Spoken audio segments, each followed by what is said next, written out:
This is Ryan Abraham, Chris Swanson, USCFootball.com. Instant analysis here from USC Fall Camp.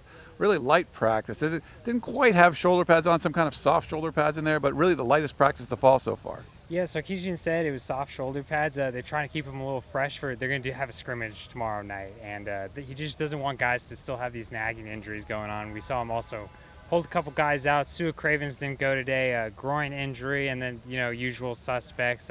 Also, Bryce Dixon got taken out at one point. Sarkisian confirmed that. So yeah, they were going a little bit softer today. They weren't hitting people. Obviously, we did see a couple hits, regardless. But yeah, still pretty quick paced practice though.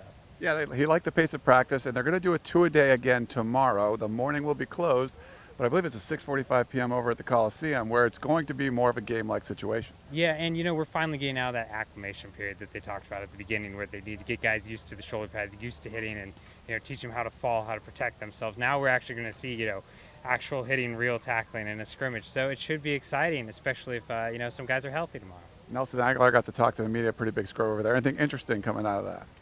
Yeah, he went through talking about some receivers that he looks up to in the NFL. The thing I got out of him, though, is clarification on these receiver positions. We reported earlier that Darius Rogers was playing a little flanker. Apparently, all the guys are moving around a bit just to kind of get them acclimated to what the different receiver positions do, and it's kind of a learning process. So that was the biggest thing out of him. And he talked about the new slot position, which he thinks helps the guys on the outside out a lot because those receivers can open up some mismatches. We might see a little bit more of that slot position because Bryce Dixon's out.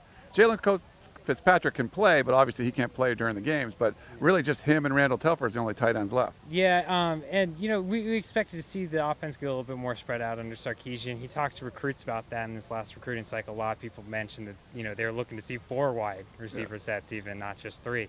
And I also think some of these young freshmen, it's an opportunity to put them on the field and see what they can do. So yeah, we will see more of that, and also with only 2 fullbacks on the roster, I think it kind of forces your hand with the receivers. Some of Anuku could be that key guy because it looks like he can play fullback stuff. If he needs to run the football, he can play tailback, but kind of in that tight end role as well. It's almost like the same position. It's hard for them to describe it, I guess, but it's almost the same position. It's kind of like an H-back, I want to say. I wouldn't say it's necessarily an H-back, but it is. It's a hybrid between fullback and tight end. You'll see him running routes like a tight end would catching passes. He's not going to go up and get that fade route, obviously, in the back of the end zone, but he's a heck of an athlete, and he can pretty much play it all, it seems like. All right, well, Wednesday night at the Coliseum, the first real scrimmage of USC Fall Camp 2014. For Chris Swanson, this is Ryan Abraham. Check out USCFootball.com for more.